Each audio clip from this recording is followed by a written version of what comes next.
Stop. Hi, Monica and everybody. So you sent me a series of questions, six of them, and I brought them up. This being Sunday, we're all here, and turns out that the family's filmmaker, Gabriel Francisco, is an expert on the question about iconic folk tales and about iconic characters like Paul Bunyan. So I will step away, and he will take over and talk away. Go for it. I want to say hello. Hello, everybody there. I love you. Okay. The same to you, or Hi, you intercede if you remember anything. Well, meeting me, I made a little list of just remembering stuff. Um, so I think I'm going to start with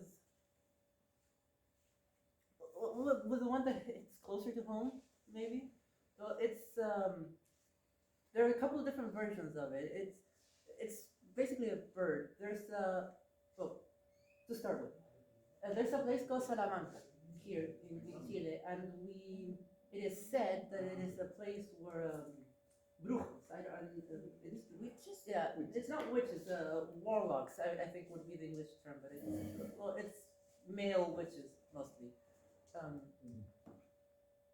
it's a place of witchcraft um, and sin. Now, the story about the folktale about this bird sort of connects to this place because it is said that these male witches always some transform into a sort of bird, but it's not exactly a bird. It's more so like a head with wings. Yes. Yeah, and it sometimes connects to being said like male witch transforms into head with wings, and it's one of the witches from this place. Um, Not always. It depends on the person. Now, this sort of person into flying head slash bird version of the folktale is called chonchon, Chun chun. with Chon. Um, and it is said that if, well, they're very mischievous, this people, and they fly. If they fly close to your home, and they see you and you see them, or they land on a tree on your home, or knock on your window, you have to offer them something because they're a bad omen. They're a signal of death. Now the male witch version of the thing, the chonchon, it comes to you expecting you for you to offer something. Usually it has to be, yeah. they bring death. They're not harbingers of death. They do not announce it. They bring it. And for you to not die, for people not to die and have a horrible time in the house, you have to offer them the next morning. Next morning, come by the house and I'll give you breakfast and a bunch of salt. Yeah. So next morning, if you don't die, if everything goes well, next morning, a very well-dressed gentleman will appear, and he will ask for his breakfast and his bit of salt. You have to invite him in, because if you don't invite him in, the consequences will be dire. Now, that's, I think, the most well-known across the country version of it, but further down south than where we are at now, particularly where I come from, is like from the center of the country to the south of it. We have like another version of it that sometimes coexists with this version, and it is a bird called tuetue. And this bird has nothing to do with witches and Salamanca. It's just like a bird.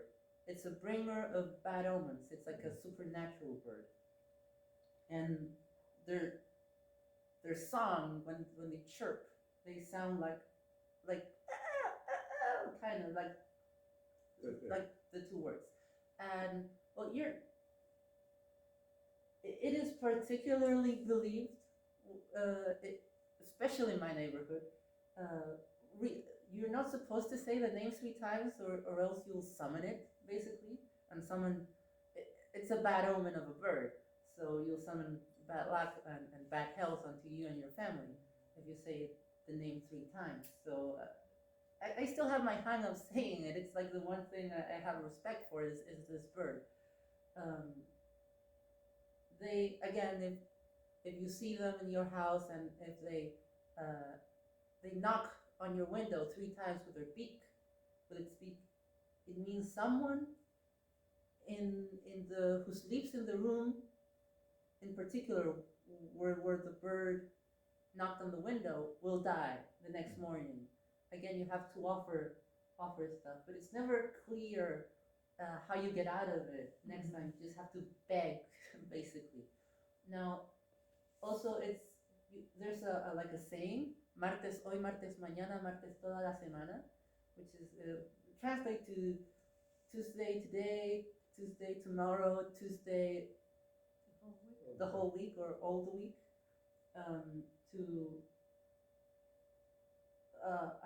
annul, that's not a word. No, basically to erase the amount of times you've said it. If you said it twice, you say that, and supposedly the count comes to 0, and you can say it a third time, because it's not really the third time, it's the first time. It erases the countdown. And you can also say it if the bird appears. It's like a way of fighting bad omens. But this bird, it's not evil, it's just part of nature. And it just announces bad death. It's almost like you could always, most people are very afraid of it, but some people are not that afraid of it, are kind of mildly fond of it. Everybody respects the bird, but some people argue that it is warning. It's just warning to be careful, and so much it goes to where bad luck is, bad health, and it just warns you.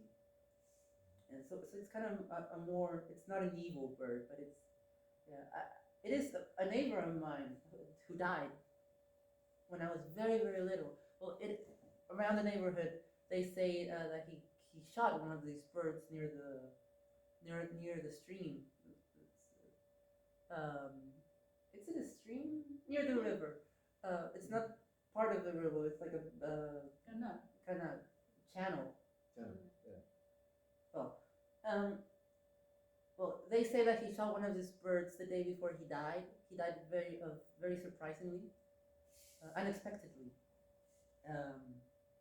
So that's that bird in particular. And half of it is the trauco. The trauco. Another place of it. Yeah, the trauco is strictly from the south of Chile, a rainy region. It is a creature of the forest. It's like a troll, I think. Some people say it's the son of the devil itself, the son of Lucifer, in particular. Like they say Lucifer usually, and it's like a deformed creature, and it has no feet. It is said. I've seen some drawings of it, and some people draw it with feet, but the thing I most remember, the version I most heard, was that it didn't have feet, like it just had like a cabra, goat. Yeah, but without feet. It didn't have feet, it was just like legs, and then they ended.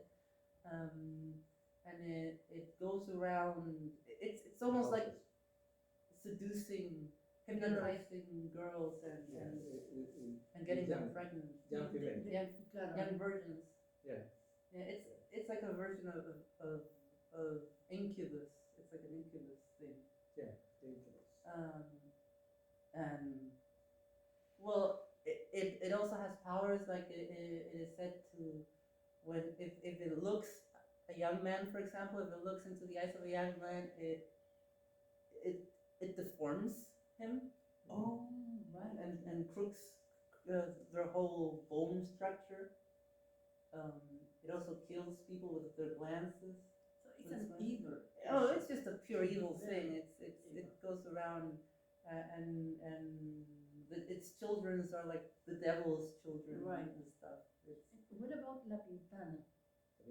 I don't remember It's- that. it's Pincoya. It's in the south also. También. Yeah, also in the Close. south. That's like a siren. Pincoya is a siren. Ah, yeah. She sings. She sings and she rescues drowning people. Right. And right. brings them to the shore. She's like the princess. And she there was another a dude version of it, like a part of its folklore characters. There was another, but I forgot his name. Those last figures are appears and the Chiloé Mm-hmm. is The this is extreme an island south. island of the south, the most big island over there, and they are really believers. So it's the song of the legends and these kinds of figures, and the Figure, you say creature. human creature, Because figure is and number. and the storyteller orally, they remember a big theme. That's it, the Caleuche. Caleuche. Oh. Galeoche is also from Chiloé. Yeah. It's the south. Trauco, it's from Chiloé, has lots of what's it called? Forests. Yeah. It's like a creature of the forests. Pingoya is Chiloé from the sea, and Galeoche is it's kind of part of this whole bunch of sea adjacent south tales. Yeah. It's a ghost ship basically, Right. and you can see it at night. You It can comes. see it. Yeah, and I think if you see it, it comes for you. That's the idea, and you become one. It's kind of like, I don't know. I'm not very sure, but the Pirates of the Caribbean movies, I found out about Davy Jones, which turns out to be like a real folktale, and it is kind of like that. If it comes for you, you become part of. Well, there are two options. It either rescues drowning people, and you Yeah, become right. like when you drown and people die in the sea, it's like they don't exactly die and become part of the crew, Right. that will sail eternally on this ghost ship. And sometimes it rescues people, but you're not supposed to look at any of the crew.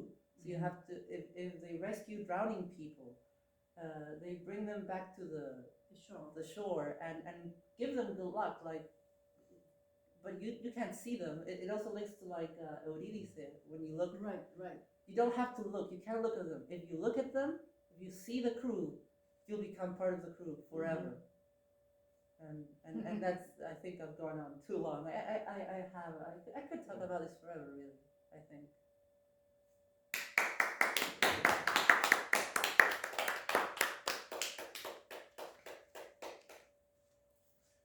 Okay, Minnesota people, you got a lot more than you bargained for. I hope you enjoyed it. I certainly did. The kid is a star. Yes. See you later. Oh, See you later. there's a, before, He goes on. Basilisk. Here, I've realized that in most other parts of the world, they have basilisks, and it's like giant snakes. Well, basically, our version here, it's not a giant snake. It's a very, very big, but not giant, just very big rooster. Very evil rooster. That. Basilisk. Very easy. What?